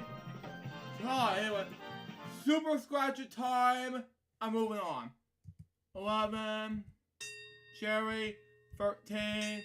Clover. 15. Strike. 12. Clover. 14. Okay. One more strike and it's game over. 9. Gold. Pie gold. 10. Cherry. One more cherry, I'll win. $10,000. 8. One more, I'll win. $100,000. This is not bad. Sucky 7. Okay, not bad. $50,000 to win. Come on. 6. Oh! Okay, unlucky guess on Super Scratcher, but yeah. Oh well. Okay. Danger card time, and we're gonna go anyway.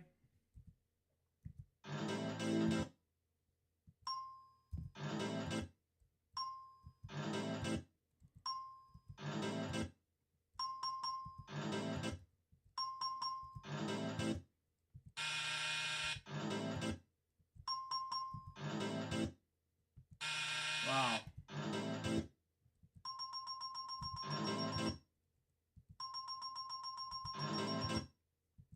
Oh well. Game over. Home stretch. 2 unlucky games. Let's see if that helps. Oh, 50,000, 95,000. Not bad. Not bad at all. Thanks, Josh. Do appreciate it on the $160,000 win. 1. Okay, it's a yellow. Okay. 7. Blue. Okay. 2. Another one of those yellows. Okay. 8. Okay, one more I win inside 5,000. 3. Blue, okay. 9. Red, okay. 4. Another red. 10. One more I win $10,000. We need to not choose red this time. 5. Okay. 35,000. That's not bad at all. Not bad at all. Then we got another game coming up, and that is Bonzi Banana Challenge. So let's do it now.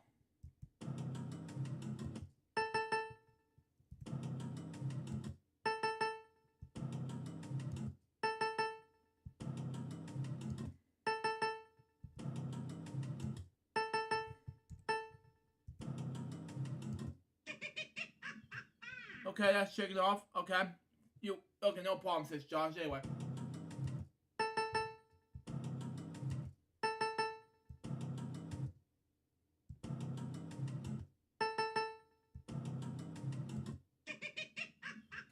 Okay! One Bonzi and I'll give myself an offer. Anyway.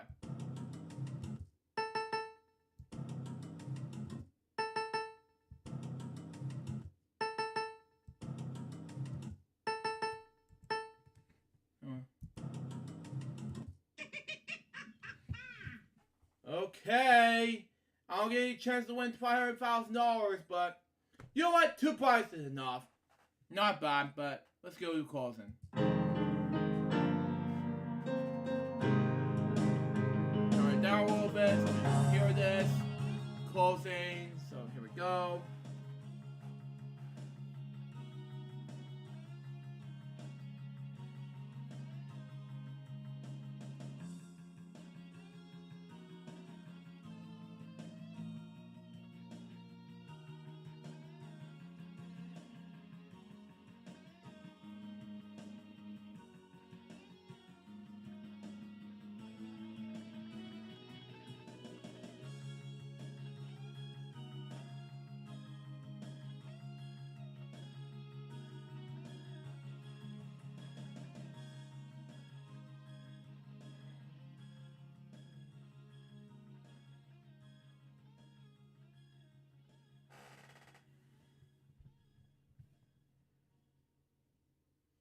So that was that on the whole thing. Now let's move on to just one more OBMU stuff, and then just move on from there.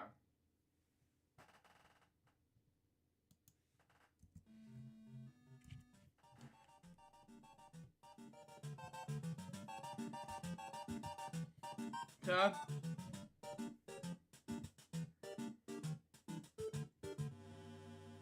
Okay.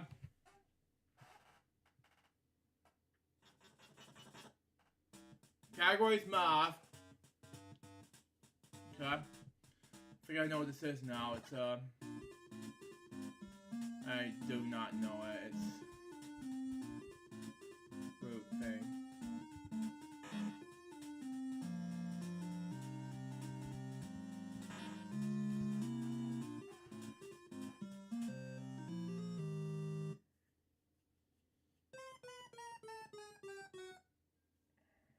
Give me another map number.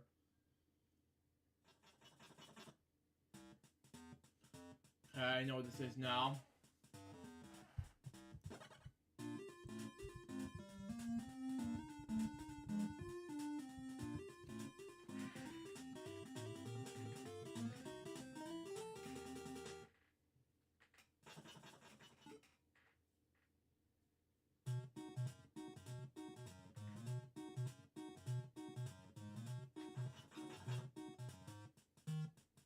Okay.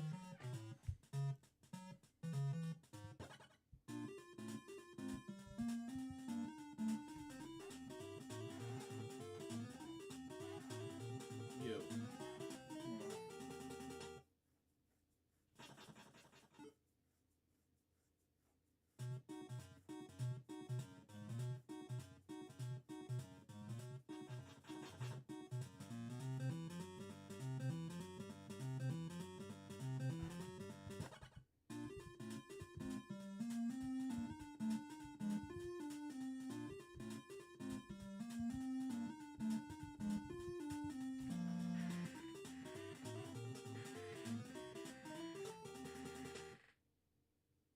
Okay, one more and we're done.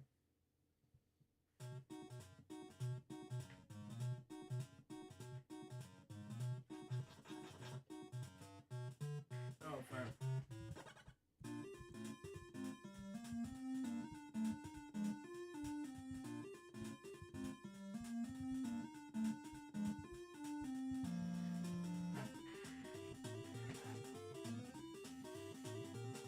Up it goes bark, ladies and gentlemen. Joking. Woof woof. Woof the alligator. I don't know. Move on. Next.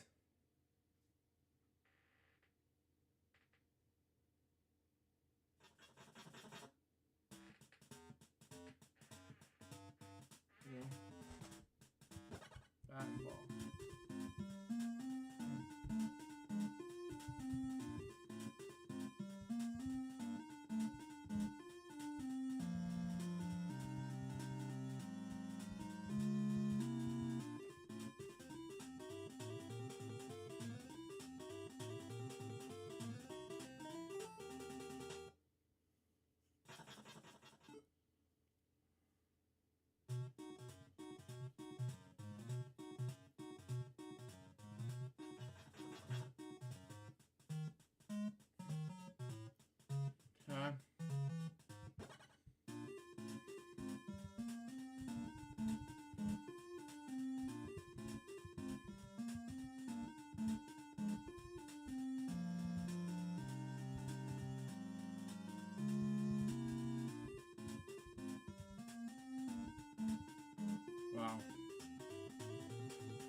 Wow.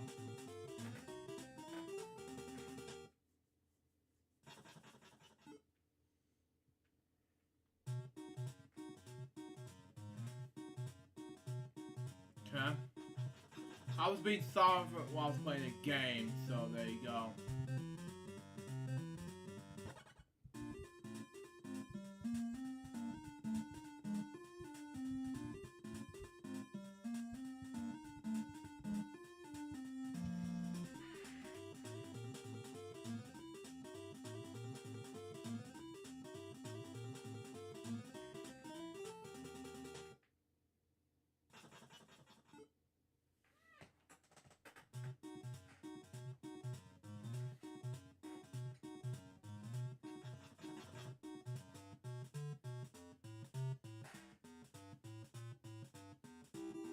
What is this?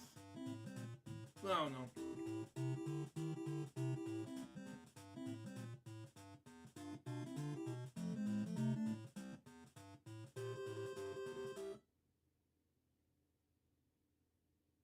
No, I don't know it. Sorry. Try again.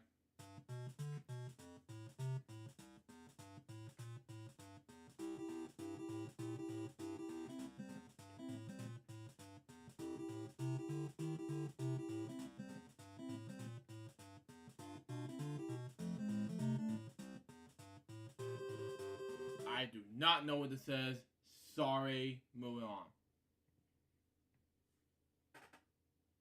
I'll say the answer. Smoke!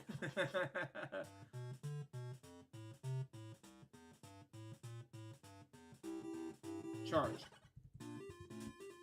That's it.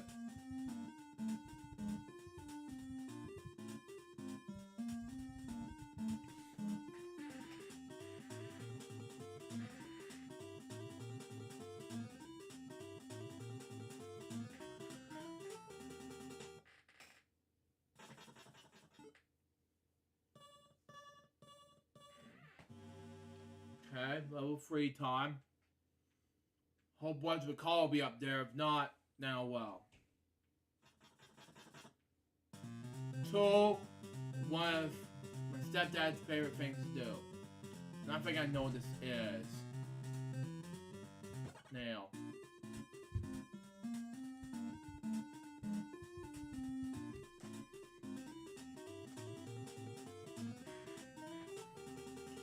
Okay, makes more sense to me. Okay. Got 120 right now. Office on a plate green puzzle. How did that get in here? Anyway, I know what this is. It's a box. Don't tell me. Box. What the? No, it's not a box. Well, then I'll tell you. P. Be careful, RP. Oh, whatever.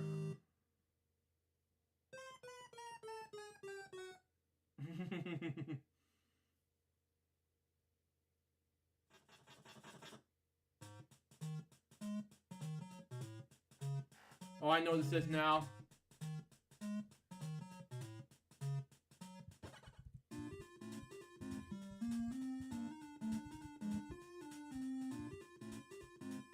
That's it.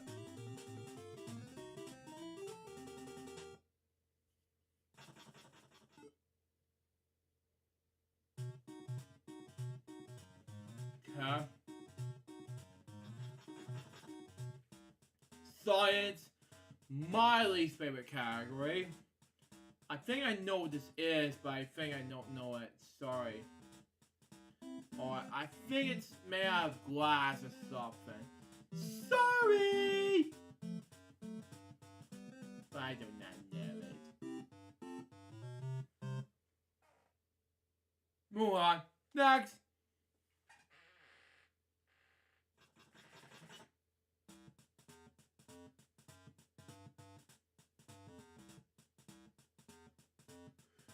Oh, man. What is this thing? Oh, I know what this is. Submarine. No? Maybe a rocket. Oh, UFO. UFO. It's not a UFO. What? Try it again.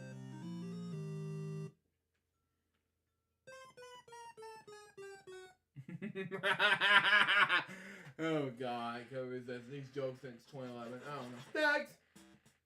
My least favorite category still again.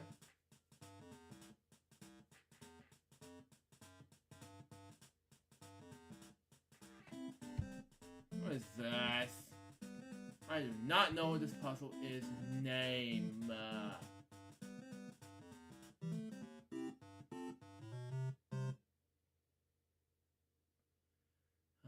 Nope. Sorry. Move on. What is this thing? Begins the letter. Oh, okay. Now I know it. I thought it would be a rocket. Whatever. Rocket. Now you tell me.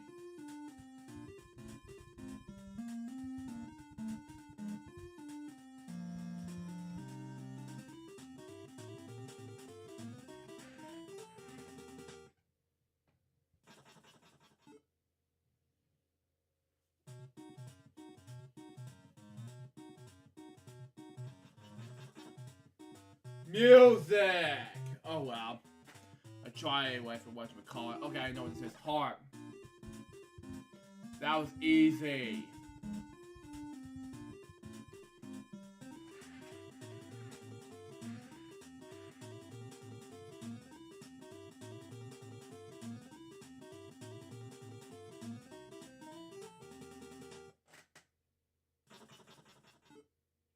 It was a droid. Oh, I see. Take away dancing shoes.